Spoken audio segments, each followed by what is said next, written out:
The Arcadion raid series has reached its completion now, and while Savage is still on its way in a couple of weeks, we've seen the conclusion of the storyline, the unveiling and encounters with all of the fighters, and have a good grasp of what Dawntrail's iteration of all the normals has to offer for us. Raiding is the thing I love most in FF14 by far, so I hope you can understand that when I say this, I don't say it lightly.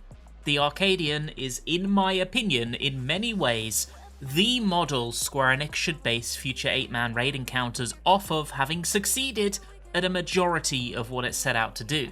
In fact, I think it's such a drastic step up from much of Endwalker's raid series, and when putting Pandemonium fights against Arcadion ones, there are only a handful that can even compare. I also firmly believe that the Arcadion is by far the best part of this entire expansion, and for me at least has absolutely hard carried the enjoyment I've had playing this game for the past year or so. You might agree or disagree with this, and that's alright. I'm going to explain myself, and I'd love to hear you explain yourselves in the comment section once you're done, hopefully hearing me out.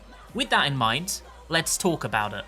Before I delve a layer deeper, I do just want to mention that if you want to support conversations about FF14, please do consider subscribing. I really do appreciate it a lot. I'll get granular later on, but I believe the first and arguably most important point is the most obvious. The Arcadion raids are unique in the fact that every single battle in the entire series has centered on a unique core character that is both likable and memorable. They're larger than life, each fulfilling unique archetypes, though mostly managing to stray from falling too deeply into frustrating caricature. Every floor has a fighter, and that fighter has their own music theme with its own genre, an entirely fleshed out and well-realised concept, and a larger-than-life personality that bleeds into both their combat design and their extensive repertoire of voiced dialogue.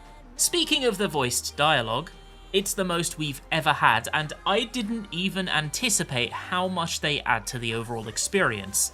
Now that I have them, I can't imagine a future 8.0 raid series that doesn't have the same level of love and care invested. You'll know those fighters by name.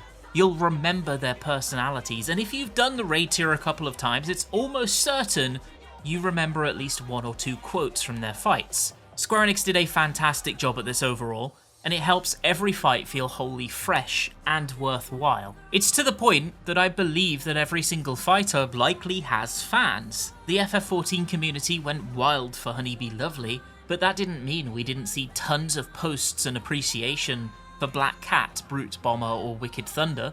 Cruiserweight added Dancing Green, Sugar Riot, and Howling Blade, and showed the return of the Brute Bomber in his Abominator form. Now, to complete the trilogy, we have Heavyweight too. The amount of fan art was utterly wild. They added storylines, drama, and personal relationships between participants, family ties and couples and tag team duos, an ecosystem you can get invested in and pick favourites in. Just like real wrestling, I suppose. Compare all of this to raid tiers from previous expansions. They had personality too, but not across every single fight, not in the same way. Often, the first 2 or 3 fights would share a single soundtrack, with only the 4th receiving something entirely unique. Half of the tier would be a simple monster of the week, and whilst they would carefully construct an interesting challenge from it, it's hard to argue that these beasts were memorable characters compared to what we have now. I don't want to go as far as to call them filler. I feel that would be a bit rude considering they are mostly still so well constructed, and I liked them a lot as well, but there's a level of coherence and quality in Arcadion that stands alongside FF14's very best. I'd honestly argue that the fighters themselves are so likable that they should get their own sequence of side quests in a future expansion to revisit them. The idea of them just standing in place in Solution 9 and the surrounding areas eternally, with no further inclusion in the game after such a hit, feels kind of sad.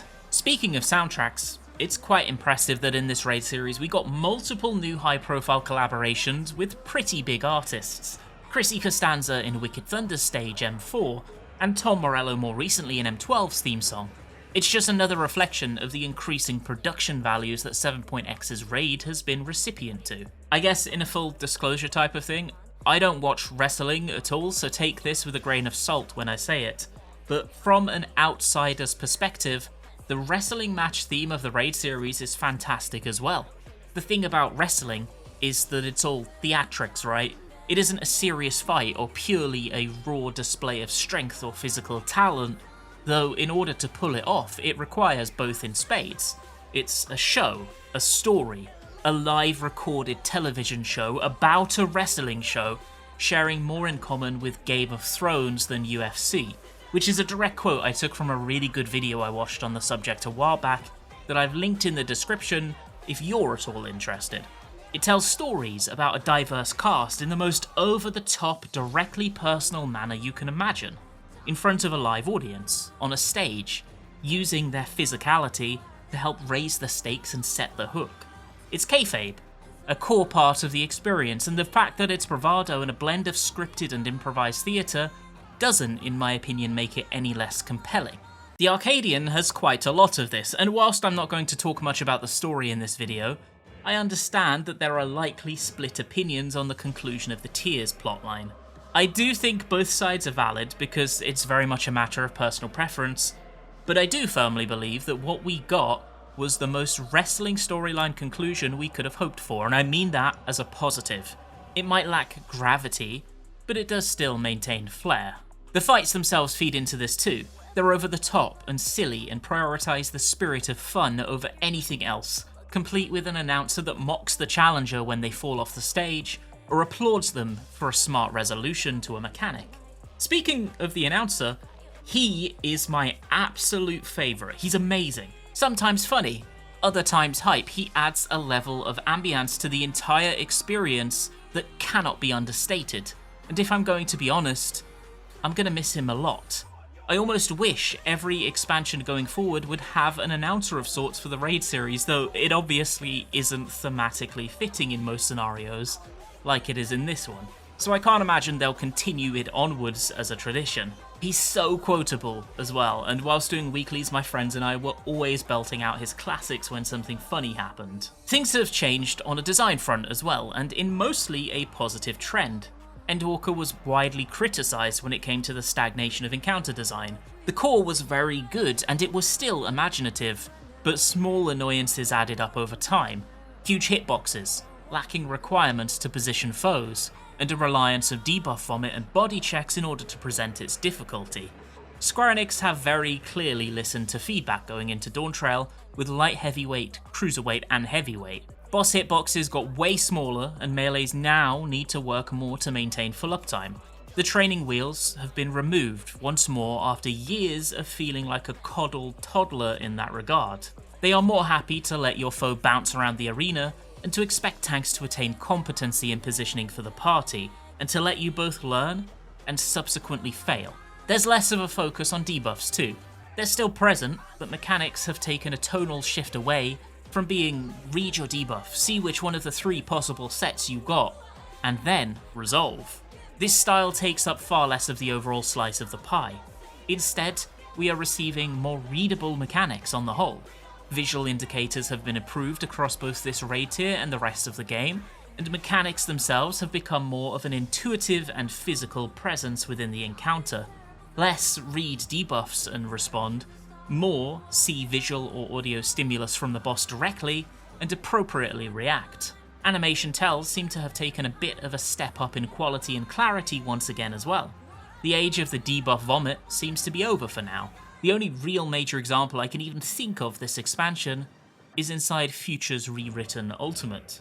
This has made fights much more reaction-centric, and what you see is what you get, at least amongst the first 2 Savage tiers, and what we can likely expect to encounter in Heavyweight as well. I could see 12 playing around with debuffs a little bit more strongly and maybe being a callback to the final turns of some previous expansions, but other than that, we can anticipate this through line to stay strong. This is good, because I believe when it's easier to understand what's defeating you and why you fell almost immediately, it's more satisfying to challenge it and eventually beat it. That sense of feedback is more immediate and upfront, which I much prefer to what has happened many times in the past in raids, where you die to something and you just have to sit there for the next few minutes watching VOD to figure out exactly what went wrong in the first place. You feel that you have more agency over life and death when you're weaving and dipping and ducking and diving to avoid puddles and join stacks and dodge outwards, rather than when you read debuffs, stand in a spot, and as the meme says, wait for thing to resolve. When the latter goes wrong, it's all too easy to spark frustration at your relative lack of control and power. There are less body checks too. Arcadion has reduced punishment fairly drastically without giving up on challenge. There's a fine line between challenge and punishment in difficulty. Challenge is good, as long as it provides satisfaction. If you don't have to work for something, it doesn't feel half as good as if you do. But fights have historically shifted to using overwhelming punishment to hike up their difficulty. If any one person makes a single mistake, everybody immediately wipes at many of the major highlight mechanics. This has been reduced. Those windows still exist, but they are fewer and far between. Recovery is more possible. DPS checks have mostly lessened a little bit too, at least compared to things like Abyssos, and these have acted to make the raids a little bit more accessible to newcomers, as well as those that are less open to facing such punishment but do still want to beat a challenge. Timings have been tightened up too, often pushing the expectations of your reactions further than they did in the past. But by far my most favourite aspects that have changed are that fights are more cinematic than ever before, and that developers have shown willingness to lean into new or old types of challenge a little bit more.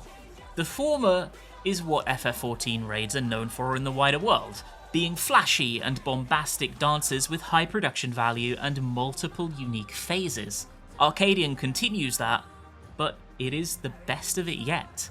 They are always improving, and I haven't once felt disappointed in the feast for the senses that we've gotten this expansion. The latter is exemplified by encounters like the ads phase of Sugar Riot in M6S, trading in single target and pure damage winning out for the requirement to carefully manage many simple but overlapping chaotic factors, whilst carefully using cleave and target prioritization to make the checks a breeze, even at minimum item level. The difference between a party that could prioritize targets well versus one that couldn't in that fight was extremely noticeable, and players that picked up that skill and honed it were paid dividends for their hard work. I have a feeling M10 might take things in a unique direction too, though we'll have to wait and see a little bit for that one. Assuming this growth continues into 8.0, I hope to see a continuation of this ethos, making fun and uniqueness the core goal and thinking of ways they can challenge players uniquely with each fight while still retaining enough comfort to be recognisably FF14 in structure. Heavyweight Normal is really promising too as far as I'm concerned. I'm really interested to see what they do with the expanding Bat AoE mechanic. There's a chance it could open up some really interesting setups for cool movement dodges. Right now in Normal, you just avoid the first pulse and then collapse into the center to mostly ignore it, and I'm sure that won't be the case in Savage. As her AoE telegraphs grow from draining the audience's ether, we may well see additional sizes to her indicators and additional shapes, like growing cleaves and plush-shaped AoEs, and whilst I don't expect this, I think it might be cool if we had a way to prevent her from draining the crowd to keep those telegraphs manageable. Also, the phase where you have to take the towers, this is so honeybee lovely coded it isn't even funny. Just a cool little dodge AoE lol challenge that will likely be way more messy in the higher difficulty. The extremes are the turn that has me the most curious. After M6S, I'm excited as hell to see what they do with this second turn in Savage. I'm positively surprised to see that they were brave enough to do a long-form 2-target encounter where you are not limited by the constraints of some kind of firewall. Seeing as jobs often have a lot of nuance between their single-target and 2-target rotations, the avenues for players to excel in their class play here will be really high in the peak difficulty, as well as how the tanks play around offering as much cleave to the party as they possibly can. The core concept of the fight has so much potential as well.